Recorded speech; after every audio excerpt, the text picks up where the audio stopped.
ఈ 2026లోని జూన్ మాసం అనేది మేషరాశి వారికి అద్భుతమైనటువంటి టర్నింగ్ పాయింట్ అని చెప్పవచ్చు. దానికి గల కారణం ఏంటంటే పెళ్లి, ఉద్యోగం, రాజకీయం, విదేశీ ప్రయాణం, ధనం నిలకడగా లేకపోవటం, భార్యాభర్తల మధ్య గొడవలు, ఆస్తి తగాదాలు, అప్పుల బాధలు, స్త్రీ పురుషుల ఎలాంటి గుప్త సమస్యలకైనా గృహశాంతి, నవగ్రహ శాంతి, నరదృష్టి, కాలసర్ప దోషాలు, దూర ప్రాంతాల వరకు ఫోన్ ద్వారా జ్యోతిష్యం చెప్పబడును. Phone number 9542637206. ఈ నెలలో గ్రహ సంచారం అనేది మీకు సానుకూలంగా మారుతుంది. ముఖ్యంగా జూన్ 1, 2 తేదీలలో గురుగ్రహం కర్కాటక రాశిలోకి ప్రవేశించి ఉచ్చ స్థితిలో అంటే ఉత్తమ స్థానానికి చేరుకోవటం వల్ల ఈ రాశి వారికి ఒక పెద్ద వరంగా చెప్పవచ్చు.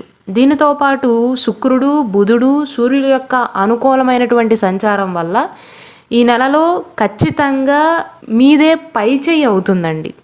అయితే కొన్ని నెగిటివ్స్ కూడా ఉన్నాయి. నెగిటివ్స్ అన్నీ కూడా లాస్ట్లో వివరిస్తాను. ముందుగా ఉద్యోగస్తుడి గురించి కనుక చెప్పుకున్నట్లయితే గత కొంతకాలంగా 12వ స్థానంలో శని ఉండటం వల్ల అంటే ఏలినాటి శని జరగటం వల్ల మేషరాశిలో జన్మించిన వారికి కొంతమందికి ఒకవేళ వారి పర్సనల్ జాతకంలో కూడా గ్రహస్థానాలు అనేవి ప్రస్తుతం జరుగుతున్నటువంటి అంతర్దశ మహాదశ బాగోనట్లయితే ఉద్యోగ నష్టాలు, మానసిక ఒత్తిడిని ఎదుర్కొని ఉంటారు. అయితే ఈ నెలలో చతుర్థ స్థానంలోకి గురువు యొక్క శుభదృష్టి శని పైన పడటం వల్ల ఉద్యోగ రంగంలో పరిస్థితులు అనేవి తలకిందులుగా మారి మీకు అనుకూలిస్తాయి. నిరుద్యోగులకు మంచి పేరున్న కంపెనీలలో ప్రైవేటు ఉద్యోగ అవకాశాలు లభించేటువంటి అవకాశాలు ఉంటాయి. తోటి ఉద్యోగస్తుల నుండి మంచి మద్దతు లభిస్తుంది. మీ ప్రతిభకు తగినటువంటి గుర్తింపు లభిస్తుంది. ఆఫీసుల్లో ప్రశంసలు దక్కుతాయి. విదేశీ ఉద్యోగాల కోసం ఎవరైతే ప్రయత్నాలు చేస్తున్నారో వారికి వీసాలు మంజూరు అయ్యేటువంటి అవకాశాలు ఉన్నాయి. అలాగే గ్రీన్ కార్డ్ కోసం ఎవరైతే ప్రయత్నాలు చేస్తున్నారో వారికి సమస్యలు తొలగటం వంటి శుభ పరిణామాలు చోటు చేసుకునేటువంటి అవకాశాలు ఉంటాయి. స్థాన చలన సూచనలు కూడా సూచిస్తున్నాయండి. ప్రభుత్వ ఉద్యోగస్తులు గనక స్థానచలనం కోసం అంటే ట్రాన్స్ఫర్స్ కోసం తీవ్రంగా ప్రయత్నిస్తున్నట్లయితే వారికి అనుకూలమైనటువంటి గోచారం అనేది గురుగ్రహ మార్పు తర్వాత సూచిస్తుంది. అయితే ఎవరైతే ప్రభుత్వ ఉద్యోగ ప్రయత్నాలు చేస్తున్నారో వారు వారి పర్సనల్ జాతకాన్ని కూడా చూసుకోవాల్సి ఉంటుంది. ఒకవేళ మీ జాతకంలో సూర్యుడు గనక మంచి స్థానంలో ఉన్నాడా, 10వ ఇంటి అధిపతి ఎక్కడున్నాడు, 10వ ఇంట్లో ఎవరున్నారు, మీ పర్సనల్ జాతకంలో ప్రభుత్వ ఉద్యోగానికి సంబంధించినటువంటి సూచనలు ఉంటేనే ఈ గోచారం అనేది మీకు అనుకూలంగా ఉంటుందండి. వ్యాపార పరంగా చూసుకున్నట్లయితే ఈ నెలలో గ్రహాల యొక్క అనుకూలత వల్ల కొత్త వ్యాపారాలు లేదా ఫ్యాక్టరీలు పెట్టుకోవాలి అనుకుంటున్న వారికి ప్రభుత్వ అనుమతులు అనేవి సులభంగా లభిస్తాయి. బ్యాంకు లోన్లు కానీ సబ్సిడీలు కానీ ఆశించిన సమయానికి అందేటువంటి అవకాశాలు ఉంటాయి. అయితే వ్యాపారస్తులు ఈ మాసంలో పోటీని తట్టుకుని నిలబడటానికి, ఎందుకంటే ఏలినాటి శని కూడా సూచిస్తుంది కాబట్టి తక్కువ మార్జిన్తోనే ఎక్కువ కస్టమర్లను ఆకర్షించేటువంటి వ్యూహమే బాగా పనిచేస్తుందండి. సోషల్ మీడియా ద్వారా వ్యాపారాన్ని ప్రమోట్ చేసుకుంటే ఊహించని లాభాలు వస్తాయి. గృహ నిర్మాణ వస్తువులు ఎవరైతే అమ్ముతారో లేదా ఆటోమొబైల్ కానీ, హోటల్ కానీ, స్వీట్ షాపులు కానీ, పూల మొక్కలు ఎవరైతే విక్రయిస్తారో అటువంటి వ్యాపారస్తులకు ఈ నెల బాగుంటుందండి, చాలా బాగుంటుంది. జూన్ 15వ తారీఖు వరకు సూర్యుడు మాట తీరుకు సంబంధించినటువంటి స్థానంలో బలంగా ఉండటం వల్ల మీ ఆదాయం అనేది పెరుగుతుంది. అంటే ధనస్థానంలో ఉన్నాడండి.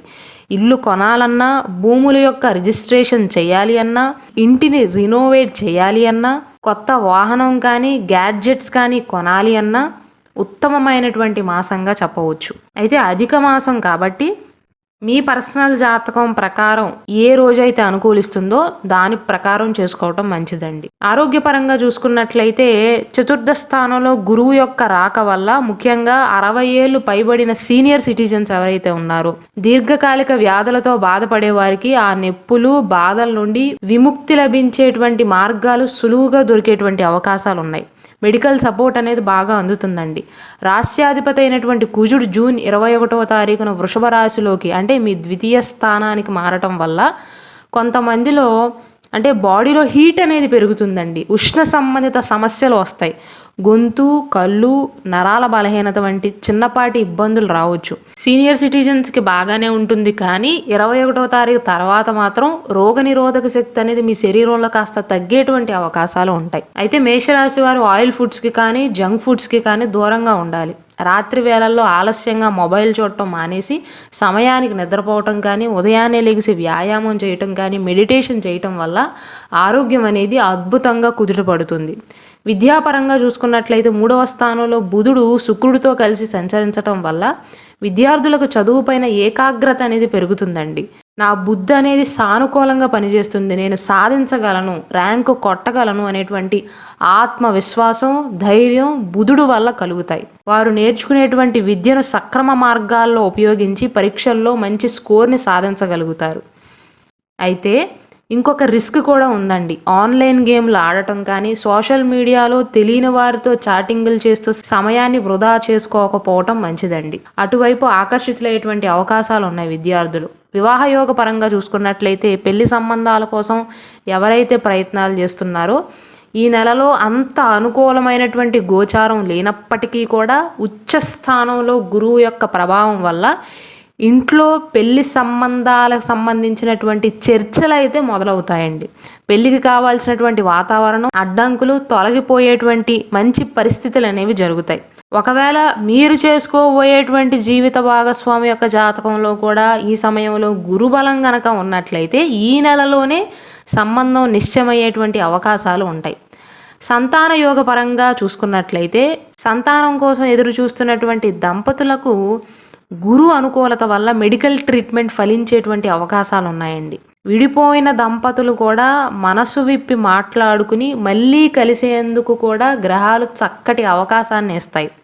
అన్నదమ్ములు, అక్కా చెల్లెలతో ఉండేటువంటి ఆస్తి వివాదాలు కూడా కోర్టు బయటే సామరస్యంగా పరిష్కరించుకోగలిగితే తలనొప్పి అనేది తగ్గుతుందండి. ఒకవేళ ఎవరికైనా అలాంటి అవకాశాలు కనుక ఉన్నట్లయితే ఆ అవకాశాన్ని సద్వినియోగపరుచుకోవటం మంచిది. అంటే నేను ఎందుకు ఎక్కువగా పాజిటివ్గా చెప్తున్నాను అంటేనండి, అన్నిటిలో శుభగ్రహం గురువు, పెద్ద గ్రహం గురువు.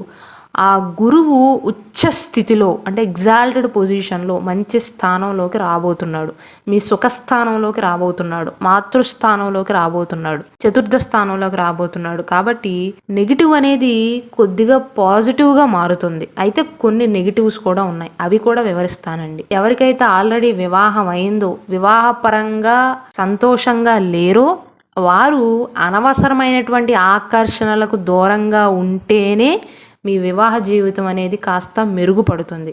ఈ నెలలో మేషరాశి వారి యొక్క మనసు అనేది ఎంతో పరోపకార బుద్ధితో ఉంటుందండి.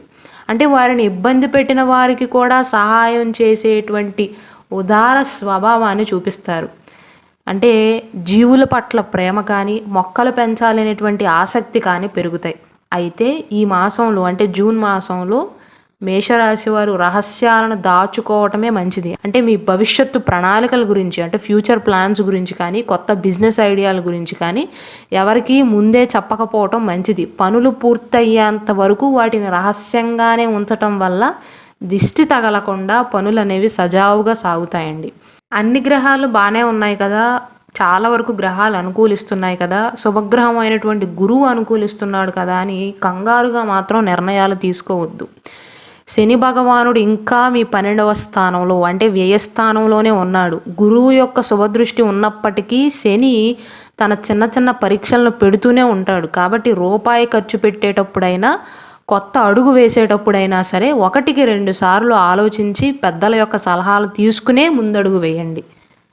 ఈ జూన్ మాసంలో మేషరాశి వారు మరింత అఖండ విజయాలను సాధించటానికి శనివారం నాడు కాకికి ఒక ముద్ద అన్నం పెట్టడం, అలాగే శారీరక వికలాంగులు ఎవరైతే ఉంటారో వారికి అన్నదానం చేయటం కానీ, సహాయం చేయటం వల్ల సత్కర్మల యొక్క పుణ్యం లభించి శని ప్రభావం అనేది తగ్గుతుంది. శని ఎప్పుడూ కూడా పూజలకు, హోమాలకు త్వరగా సంతృప్తి చెందడండి. ఆయనకి కావాల్సింది మీ వల్ల వేరే వారికి మంచి జరగటం. ఇవన్నీ కూడా గోచార ఫలితాలు మాత్రమేనండి. ఒకవేళ మీ వ్యక్తిగత జాతకంలో అంటే మీ date of birth, time of birth బట్టి మీకంటూ ఒక వ్యక్తిగత జాతకం ఉంటుంది. ప్రస్తుతం ఏ మహాదశ నడుస్తుంది, ఏ అంతర్దశ నడుస్తుంది, దాన్ని బట్టి కూడా స్వల్ప మార్పులు ఖచ్చితంగా ఉంటాయి.